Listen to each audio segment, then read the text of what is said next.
सभी को मेरा नमस्ते।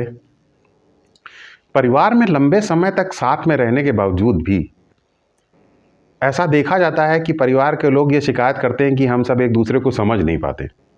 पति पत्नी को नहीं समझ पाता है, पत्नी पति को नहीं समझ पाती है, माता पिता को नहीं समझ पाती है, पिता माता को नहीं समझ पाता है। तो आखिर ऐसा क्यों होता है? रह तो वो सब लंबे समय तक एक दूसरे के साथ रह रहे होते। इसका कारण ये है कि समझ में और जानने में मूलतः फर्क है। समझ जो है वो एक बहुआयामी क्रिया है, कई तलों पर चलने वाली क्रिया, जबकि जानना कई तलों पे नहीं होता है। जानना एक ही तल पर होता है, एक ही आयाम पर होता है।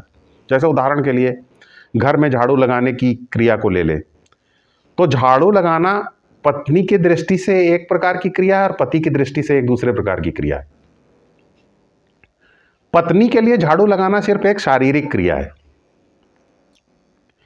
जबकि झाड़ू लगाना सिर्फ एक शारीरिक क्रिया नहीं है। झाड़ू लगाना जो है वो एक भावनात्मक क्रिया भी है, क्योंकि झाड़ू लगाना परिवार को जोड़ करके रखता है और परिवार को जोड़ करके रखने की दिशा में उठाया गया एक महत्वपूर्ण कदम या महत्वपूर्ण क्रिया है। झाड़ू लगाना सिर्फ भावनात्मक क्रिया ही नहीं, बल्कि झाड़ू लगाना एक इंस्टिंक्टिव क्रिया भी है, यानी स्वभावगत क्रिया भी है। चूंकि पत्नी घर के अंदर रहती है तो घर के काम को करने के लिए उसका स्वभाव ज़्यादा, उसके घर के कामों के लिए ज़्यादा स्वभाव उसका ढला हुआ है घर के कामों को करने के लिए। तो एक इंस्टिंक्टिव एक्टिविटी भी है झाड़ू लगाना, और झाड़ू लगाना एक बौद्धिक एक्टिविटी भी है, क्योंकि चूंकि परिवार चलाने के लिए झाड़ू लगाना एक महत्वपूर्ण क्रिया है। इसलिए जैसे बाहर प्रोजेक्ट बनाने के लिए पति को सैलरी मिलती है, वैसे झाड़ू लगाने के लिए पत्नी को भी सैलरी मिलनी चाहिए। तो बौद्धिक रूप से उसका मूल्यांकन अगर किया जाए तो बौद्धिक तल पर झाड़ू लगाने को समझा जा सकता है। तो इस प्रकार झाड़ू लगाना एक शारीरिक क्रिया भी है, एक भावनात्मक क्रिया भी है, एक इंस्टिंक्टिव या स्वभावगत क्रिया भी है और एक बौद्धिक क्रिया भी है। पति के दृष्टिकोण से अगर देखेंगे तो उसके लिए झाड़ू लगाना एक इंफॉर्मेशन मात्र है, सिर्फ एक इंफॉर्मेशन यानी एक सूचना, यानी वो सिर्फ बौद्धिक तल पर झाड़ू लगाने की घटना को देख पाता है। भावनात्मक क्रिया की तरीके से वो उसको समझ नहीं पाता, इंस्टिंक्टिव या स्वभावगत क्रिया की तरीके से वो उसको समझ नहीं पाता, शारीरिक क्रिया की तरीके से वो उसको समझ नहीं पाता। तो चूंकि पत्नी जो है वो झाड़ू लगाने को सिर्फ एक शारीरिक क्रिया की दृष्टि से देखती है और पति जो है झाड़ू लगाने को सिर्फ एक बौद्धिक क्रिया की तरीके से, एक सूचना की तरीके से सिर्फ देखता है, तो दोनों के बीच में ये झाड़ू लगाने की क्रिया कोई समझ में आ ही नहीं पाता दोनों को कि है क्या चीज। पति उस झाड़ू लगाने की क्रिया का मूल्यांकन कर नहीं पाता ठीक से, पत्नी उसका ठीक से मूल्यांकन करवा नहीं पाती, क्योंकि समग्र रूप से पत्नी झाड़ू लगाने की क्रिया को देख नहीं पाती, ना समग्र रूप से पति देख पाता है, और दोनों का दृष्टिकोण झाड़ू लगाने की क्रिया को लेकर के अलग अलग है। यदि पत्नी झाड़ू लगाने की क्रिया को सिर्फ शारीरिक तल पर ना देखे, बल्कि भावनात्मक तल पर परिवार को जोड़ने की क्रिया के तरीके से, स्वभावगत क्रिया की तरीके से, बौद्धिक क्रिया की तरीके से देखे, तो वो ज़्यादा समग्र रूप से झाड़ू लगाने की क्रिया को समझ पाएगी और उसका मूल्यांकन ठीक से हो सके ऐसा करने में पति की मदद कर पाएगी। और पति अगर झाड़ू लगाने की क्रिया को सिर्फ बौद्धिक स्तर पर ना देखे, बल्कि शारीरिक स्तर पर भी देखे, कभी खुद भी झाड़ू लगाए, भावनात्मक स्तर पर देखे कि कैसे झाड़ू लगाने की क्रिया परिवार को चलाने के लिए जरूरी है, इंस्टिंक्टिव लेवल पर देखे, स्वभावगत तरीके से देखे कि झाड़ू लगाने की क्रिया को करने में वो किस प्रकार जो है अपने परिवार, अपने स्वभाव के उसके अनुरूप है कि स्वभाव के अनुरूप नहीं है, इसका मूल्यांकन करे और परिवार चलाने का की दृष्टि से जो उसकी स्वभावगत जरूरतें हैं उसकी तुलना में अगर उसके व्यवहार के या स्वभाव के अनुरूप नहीं भी है झाड़ू लगाना, फिर भी वो कितना झाड़ू लगाने में रुचि रखता है, कितना झाड़ू नहीं लगाने में रुचि रखता है, इसका मूल्यांकन करके अगर वो देखे तो झाड़ू लगाने का बड़ा समग्र रूप से वो मूल्यांकन कर सकता है और पत्नी के झाड़ू लगाने की क्रिया का सम्मान कर सकता है, उसको सम्मान दे सकता है, और पत्नी अपनी झाड़ू लगाने की क्रिया का सम्मान करवा सकती है। तो दोनों अगर समग्र रूप से देखेंगे झाड़ू लगाने की क्रिया को, तभी वो समझ पाएंगे। इसी प्रकार दोनों जब एक दूसरे को समग्र रूप से देखेंगे, किसी एक तल पे नहीं, क्योंकि औरत का किसी चीज को देखने का तल अलग है, आदमी का दूसरे किसी चीज को देखने का तल अलग है, तो दोनों अलग अलग तल पर जब चीजों को देखेंगे तो दोनों एक दूसरे से कभी भी कम्युनिकेट नहीं कर पाएंगे, कभी भी संप्रेषण नहीं कर पाएंगे। लेकिन अगर समग्र रूप से देखेंगे तब दोनों एक दूसरे की क्रियाकलापों का भी सही मूल्यांकन कर पाएंगे और एक दूसरे को समझ भी पाएंगे। जैसे एक चोर है, तो चोर के लिए चोरी इंस्टिंक्टिव स्तर पर अगर देखा जाए तो स्वभावगत है, क्योंकि चोरी की आदत नहीं छोड़ पा रहा है। भावनात्मक स्तर पर अगर देखा जाए तो ये एक अमीर और गरीब की लड़ाई की तरफ इशारा करती है चोरी करना।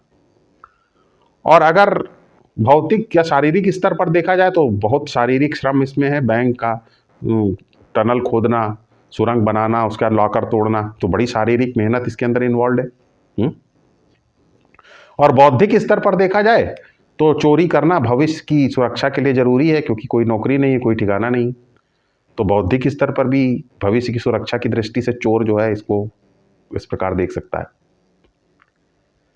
अगर जज को देखा जाए, जज के दृष्टिकोण से, तो जज जो है वो चोरी को सिर्फ बौद्धिक स्तर पर देखता है। चोरी करना समाज के लिए खतरनाक है और इसके लिए उसकी सजा दी जानी चाहिए। वो चोरी करने में जो फिजिकल एफर्ट्स इन्वॉल्व हैं उनको नहीं देख पाता है। जो भावनात्मक उसकी पृष्ठभूमि है उसको नहीं देख पाता। जो स्वभावगत परिप्रेक्ष्य है उसका उसे नहीं देख पाता।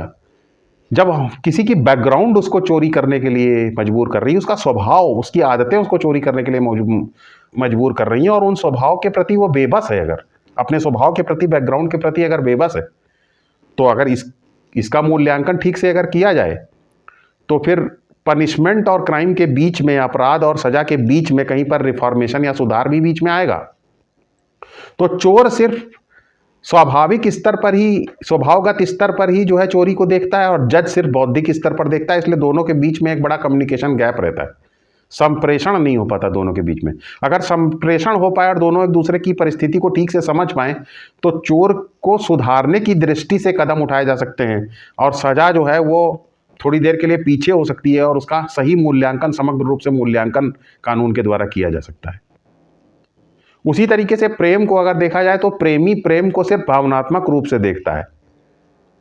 वो इंस्टिंक्टिव, स्वभावगत रूप से नहीं देखता कि किस प्रकार प्रेम उसके स्वभाव की आवश्यकता है।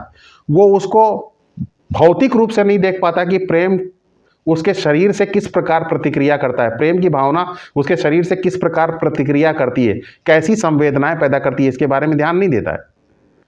और बौद्धिक रूप से प्रेम के बारे में मूल्यांकन नहीं करता कि प्रेम की भावना जब आती है तो वो उसको कहाँ पर लेकर के जाती है, जा रहा था कहाँ और पहुँच गया कहीं, तो उसका मूल्यांकन ठीक से नहीं कर पाता प्रेमी। अगर इसका ठीक से बौद्धिक स्तर पर मूल्यांकन करे तो प्रेम में जो है उसको दूसरे ऊपर के स्तर पर जाने की जरूरत महसूस होगी, भक्ति के या धार्मिक स्तर पर जाने की जरूरत महसूस होगी, ताकि वो प्रेम के द्वारा भटक ना जाए कहीं।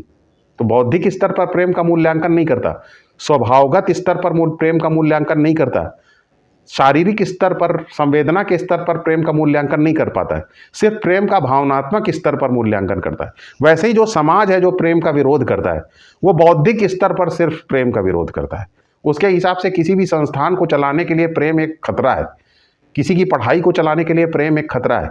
वो सिर्फ बौद्धिक स्तर पर सिर्फ इतना जानता है, वो भावनात्मक स्तर पर प्रेम की गहराई को समझ ही नहीं पाता, स्वभावगत जरूरतों को प्रेम की समझ ही नहीं पाता, और शारीरिक संवेदना को प्रेम की समझ ही नहीं पाता। अगर ये समझ पाए, शारीरिक स्तर पर, संवेदना के स्तर पर प्रेम को समझ पाए, भावनात्मक स्तर पर प्रेम को समझ पाए, शारीरिक और स्वभावगत स्तर पर अगर वो प्रेम को समझ पाए, तो समाज का जो मूल्यांकन प्रेम को वो बिल्कुल ही अलग तरीके का होगा। प्रेम का विरोध करना समाज बंद कर देगा।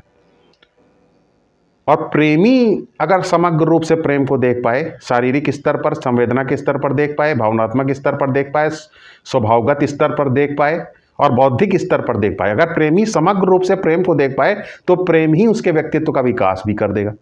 तो समग्र रूप से जब हम चीज़ों को नहीं देख पाते हैं तो हम सिर्फ जान पाते हैं, समझ नहीं पाते।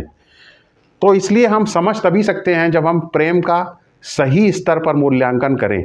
हम समझ तभी सकते हैं जब हम जानने से ऊपर उठें। और हम जानने से कैसे उठ सकते हैं? एक आयाम में चीज़ों को देखना बंद करें, एक तल से चीज़ों को देखना बंद करें, सारे तलों पर देखें। चारों तल जो महत्वपूर्ण तल हैं, इन चारों तलों पर देखें। शारीरिक स्तर पर भी देखें, भावनात्मक स्तर पर भी देखें, स्वभावगत स्तर पर भी देखें और बौद्धिक स्तर पर भी देखें। जब हम इन चारों स्तरों पर किसी भी व्यक्ति या वस्तु को या किसी संबंध को देख पाएंगे तो हम ज़्यादा अच्छी तरीके से मूल्यांकन कर पाएंगे और ज़्यादा अच्छी तरीके से चीज़ों को समझ पाएंगे। धन्यवाद।